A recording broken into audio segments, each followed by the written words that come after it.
महामारी ने अब भयावह रूप ले लिया है। ऐसी कल्पना भी अब तक नहीं की गई थी कि मरीजों को कुर्सी पर बैठाकर या जमीन पर लेटाकर ऑक्सीजन मास्क लगाना पड़ेगा।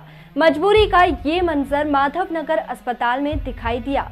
माधवनगर कोविड अस्पताल में पूर्ण क्षमता के बाद ऑक्सीजन के अतिरिक्त पॉइंट भी मरीजों से भर गए, तो बाद में आने वाले जरूरतमंद मरीजों को कुर्सी व जमीन पर बैठाकर ऑक्सीजन देना पड़ी।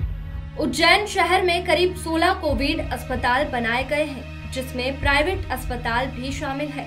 माधवनगर, चरक और आरडी गार्डी मेडिकल कॉलेज अब पूर्ण क्षमता से भरा चुके हैं। माधवनगर कोविड अस्पताल में कुल 120 ऑक्सीजन बेड की क्षमता है। इसके अलावा यहां ऑक्सीजन के लिए 16 अतिरिक्त पॉइंट भी लगे हैं।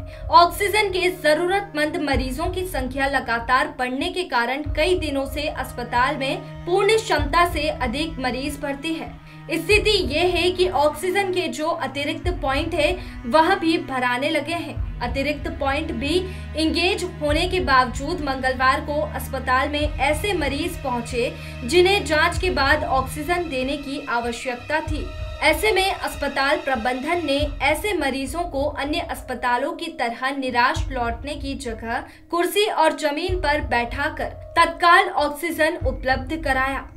देखिए, माधवनगर में जो कल मेरे पास भी कुछ फोटोग्राफ्स आए थे, जब ओपीडी जो वहाँ पे चलती है, अगर कोई व्यक्ति बहुत ही लो सैचुरेशन के साथ में आता है, कोई अगर 60 की सैचुरेशन में 70 की सैचुरेशन में आता है, तो जब तक कि उसके टेस्ट किए जाते हैं, उसको हॉस्पिटलाइज किया जाता है। अगर आप किसी भी उसके लिए बीमारी के इलाज के लिए किसी भी अस्पताल में जाते हैं तो ऐसा नहीं होता है कि तत्काल आपको बैठा के ऑक्सीजन वहाँ पर बेड पे लगा दी जाती है, क्योंकि पहले उसका टेस्ट करना पड़ता है और उसका ऑक्सीजन सैचुरेशन वगैरह देखना पड़ता है, फिर वगैरह लेना पड़ता है।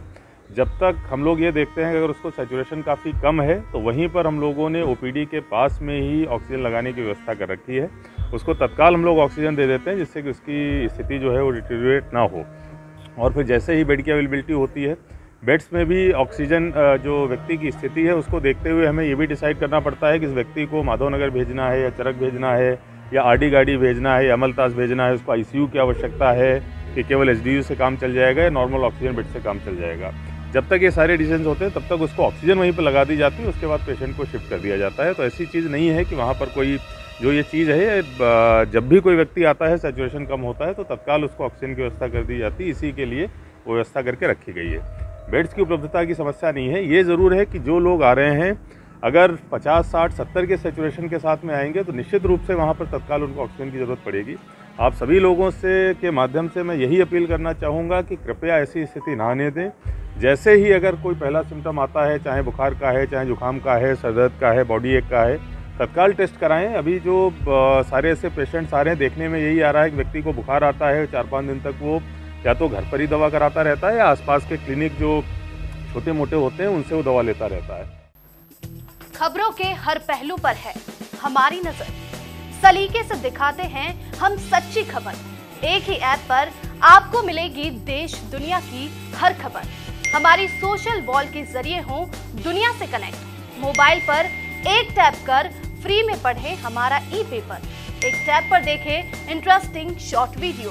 मृदुभाषी अखबार के QR कोड को स्कैन कर देखें खबरें। अभी इंस्टॉल करें मृदुभाषी ऐप। स्थिति यहाँ तक बिगड़ गई कि थोड़ी ही देर में ऐसे करीब 10 मरीज हो गए जिन्हें अस्पताल प्रबंधन ने जैसे तैसे ऑक्सीजन उपलब्ध कराए, ताकि अन्य जगह व्यवस्था नहीं होने तक उन्हें कम से कम ऑक्सीजन उपलब्ध हो सके। मृदुभाषी के लिए उज्जैन से अमृत बैंडवाल की रिपोर्ट।